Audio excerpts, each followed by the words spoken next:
Hello everyone and welcome back to the Maple Table. Today I want to talk to you a little bit about Werewolf the Apocalypse.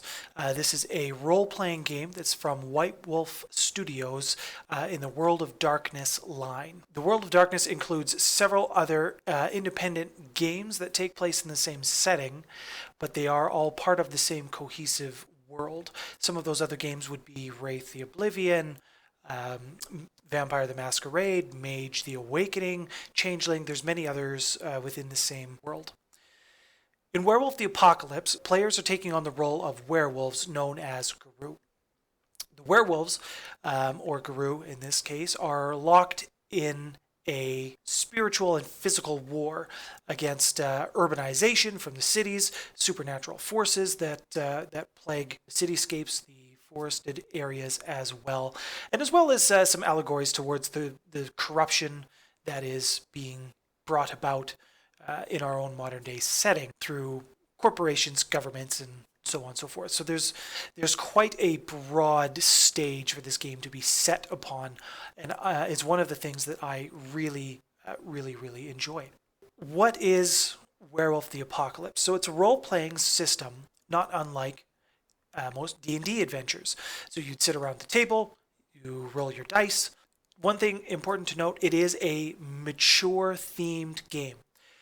This deals with, it can deal with many mature subjects. So if you have issues with some of these things, I would talk about that with your storyteller or your game master before you begin taking on a role as a player in one of these campaigns.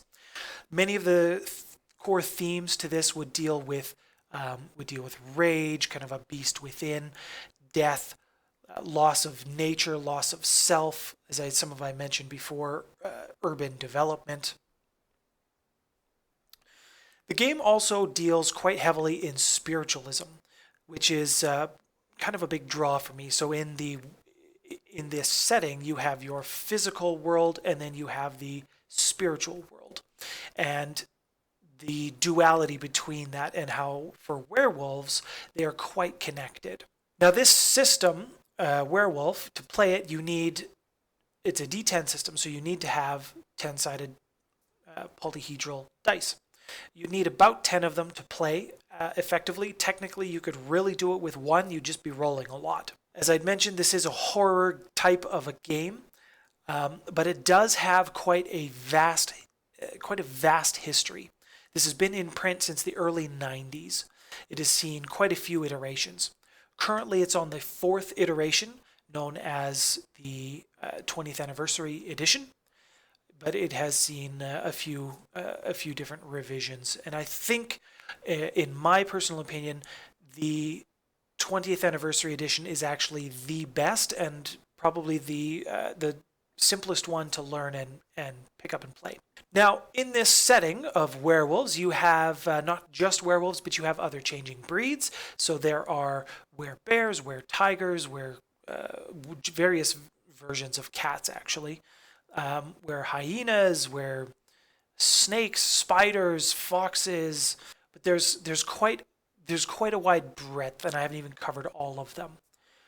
So if you don't like the idea of being a werewolf, there is some other options for you in terms of animals and creatures you would like to play. The setting is taking place in a modern day. It is what I would describe as a gothic punk kind of setup. As I'd mentioned, corruption, apathy, they're running rampant among the major leaders, your major corporations that are running the world, destroying the environment, and the world is essentially dying, and that's hence the name of the apocalypse. So this is what the werewolves and all were creatures, even though their versions of the history are all different, they're all saying the same thing. So werewolves are trying to protect the world, same with all the other changing breeds. Where can you pick up a copy of this? So this game is available. I've picked up my copy on Thru RPG. There's PDF format available. You can also get print on demand as set up through Thru RPG. So why do I love this system? first off, this is one of the first major systems that I've ever played under a long period of time. It was a year-long campaign. I had just been getting back into role-playing games. This is going back 10 years ago now. And this was the first system that I had been introduced to, which wasn't Dungeons and Dragons, because I had had some exposure to that before, but I didn't want to play that. I wanted to play something a little different, and this definitely fit the bill for me. The other reason that I love this system is some of those other games that I had mentioned previously. They are also part of the same world. They can be used as antagonists and or other player characters in your setting if you have an experienced storyteller. Now, having said that, those other monsters, for lack of a better term, those other types of characters, they have their own rules, and you would have to have a very experienced storyteller who's proficient in all of those rules for those different mixtures. But if you find somebody who can do it, it is, while complex, it could be a lot of fun. And that was one of the draws for me, is that there's all these different games that are available that can be played by themselves, but they can also be linked together into a single cohesive world, a world of darkness. That was one of the reasons I found that this system a huge draw for myself. So hopefully that explains a little bit about a type of game that is not Dungeons and Dragons. I am looking forward to going more in depth over this. I would like to cover more history of the werewolves and their different tribes. They have breakdowns of the different sects that are within the werewolves and what they all believe and what they're trying to accomplish. And in future videos, I'm hoping to break that down a little bit clearer.